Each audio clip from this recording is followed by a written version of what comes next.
Hello and welcome back to A Christmas Carol, Annotate with me.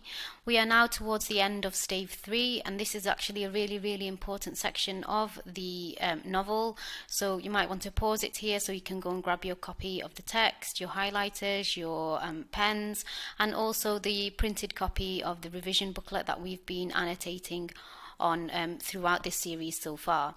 Okay, if you haven't managed to print this off yet, then the document for this is available in the description box below, so feel free to print it off and add the quotations with me.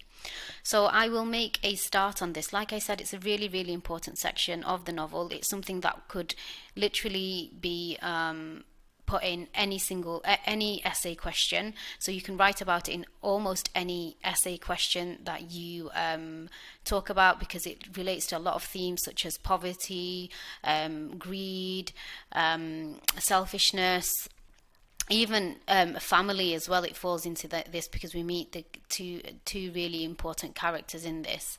So I'll get started. Much they saw, and far they went, and many homes they visited, but always with a happy end. The spirits stood beside sick beds, and they were cheerful, on foreign lands, and they were close at home, by struggling men, and they were patient in their greater hope, by poverty, and it was rich. So here Dickens gives us a list of circumstances where people would usually feel miserable, but they remained optimistic, cheery, and grateful.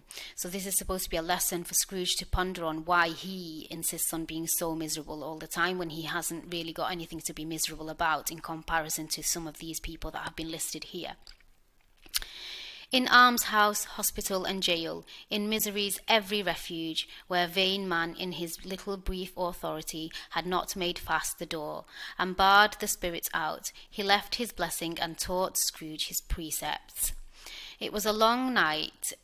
If it were only a night, but Scrooge had his doubts of this, because the Christmas holiday appeared to be condensed into the small space of time they passed together.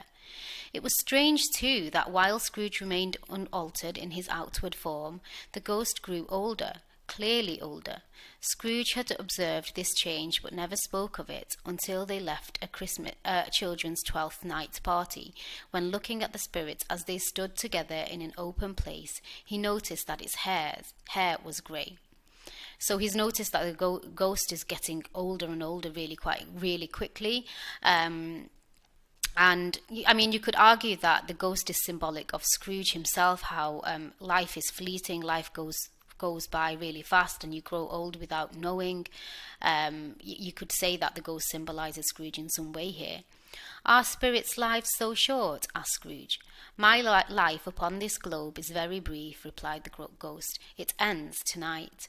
So this image confirms why the spirit has so many brothers. They only last the length of Christmas, so they all die at the end of Christmas night. So that's why he says he's got so many brothers, because every single Christmas there is a different brother that arrives. Tonight, cried Scrooge. Tonight at midnight. Hark, the time is drawing near. The chimes were ringing the 11:15 at that moment. Forgive me if I am not justified in what I ask, said Scrooge, looking intently at the spirit's robe, but I see something strange and not belonging to yourself protruding from your skirts. Is it a foot or a claw? It might be a claw, for the flesh there is upon it, was the spirit's sorrowful reply. Look here. From the foldings of its robe it brought two children, wretched, abject, frightful, hideous, miserable. So, the ghost reveals to Scrooge two children underneath his robe. These two children symbolize the damage people are doing to the poor. The list of adjectives used to describe them, wretched, abject, frightful, hideous, miserable, is shocking and upsetting, especially when applied to children. They knelt down at its feet and clung upon the outside of its garment. So that they cling to the ghost's robe reveals their desperation, and therefore the desperation of the Victorian poor, because obviously they symbolize the Victorian poor. Oh man, look here. Look down here, exclaimed the ghost. They were a boy and a girl, yellow, meagre, ragged, scowling, wolfish, but prostrate too in their humility. where graceful youth should have filled their features out and touched them with its freshest tints, a stale and shriveled hand like that of age had pinched and twisted them and pulled them into shreds. Where angels might have enthroned, devils lurked and glared out menacing. This further description of these children, ignorance and want, who obviously you don't know that they're called ignorance and want just yet, but that's their names. We'll have a look at their names and the significance of them in a moment. But this further description of them includes juxtapositions. So they're described as abject, which means undignified and without pride. But now they're also described as prostrate in their humility, so that they're set in their humble dignity. It is as if these children represent the goodness that they could have been, and also the horror that they have become because of the circumstances the poor are subjected to. This idea is confirmed in the line, this idea is confirmed in angels might have sat, devils lurked, this quotation that we see a bit later on as well. So basically they could have been angelic. This is what Dickens is saying, they could have been angelic. But it is because of their treatment and their desperate poverty that they have become devilish, so they've not had any choice because of the way they're treated in society, by society, and because of their circumstances that they have no choice but to become devilish. No change, no degradation, no perversion of humanity in any grade through all the mysteries of wonderful creation has monsters half so horrible and dread. Scrooge stared back appalled. Having them shown to him in this way, he tried to say they were fine children, but the words choked themselves rather than be parties to a lie of such enormous magnitude. Spirit, are they yours? Scrooge could say no more. They are man's, said the spirit, looking down upon them. So the ghost's confirmation of what the children symbolize is his final lesson for Scrooge. So obviously we've seen some really optimistic Christmases, and the Ghost of Christmas Present is extremely generous, extremely kind, extremely giving, especially to the poor, and everything that he's shown so far, so the Cratchit Christmas and Fred's Christmas, even though there are hints of sadness within them, they've been predominantly happy and optimistic. But this is his final lesson to Scrooge, and it is supposed to be very symbolic, so it's supposed to be there as a harsh lesson for Scrooge, especially when he says they are man's. This tells us that these children are the future of humanity if nothing changes. Also, it insinuates that there's a shared sense of responsibility. Okay, so this message isn't just for Scrooge, it's for the Victorian rich at large. So the sense of responsibility should be felt by the contemporary readership, the people who are reading it at the time. And they cling to me, appealing from their fathers. This boy is ignorance. So ignorance is a reference to the danger of a class of people having no access to education, but also of the danger of a class of people like Scrooge who choose to be ignorant of others' plight. The Scrooge of Stave 1 felt that the poor should be imprisoned or in workhouses. So he was ignorant of families like the Cratchits, and this is what the boy is symbolic of, the ignorance of both the poor who do not have access to education, as well as the ignorance of the rich who are ignorant of their of the poor's circumstances. This girl is Want. So Want also relates closely to Scrooge, as he has been shown the effects of his greed on himself and others. Beware them both, and all of their degree, but most of all, beware this boy, for on his brow I see that written which is doom.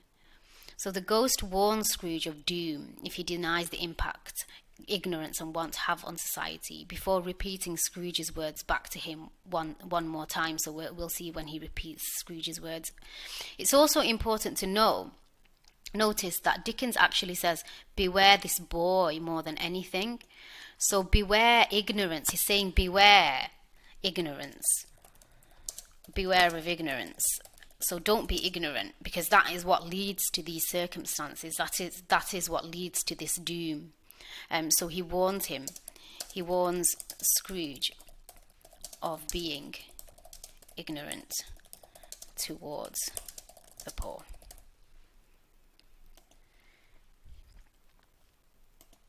Deny it, cried the spirit, stretching out its hand towards the city. Slander those who tell it ye. Admit it for your factitious purposes, and make it worse, and bide the end.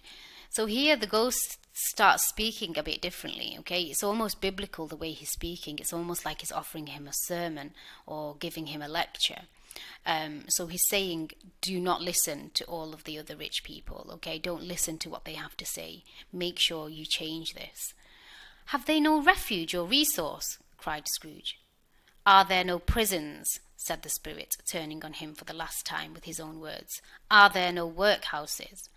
So this ghost, like the earlier ghost, also uses Scrooge's own words on him to show how ignorant and heartless Scrooge's earlier words were. So this is the use of dysphomistic language. So remember, dysphomistic language is purposefully harsh or abrupt language, usually used to shock or scare, which is what the ghost is doing here. The bell struck 12.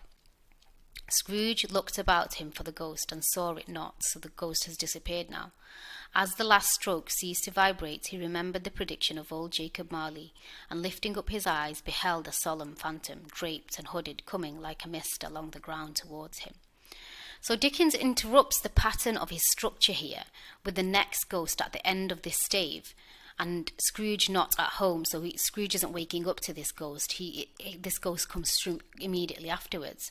I'd like to ask you why you think Dickens does this. What is the reason for this? What do you think is the reason or purpose for the arrival of the next ghost immediately after the second one? Please make sure that you answer that question in the comments if you have some really, really good ideas. I'd really like to hear your responses on that. Okay, so that's now the end of stave 3. These are the quotations that we have collected for the ignorance and wants section of stave 3. So you might want to pause the video here so that you can add these to your revision booklet. We've also got a little section here for the context section. So remember, the scroll section is for contextual information.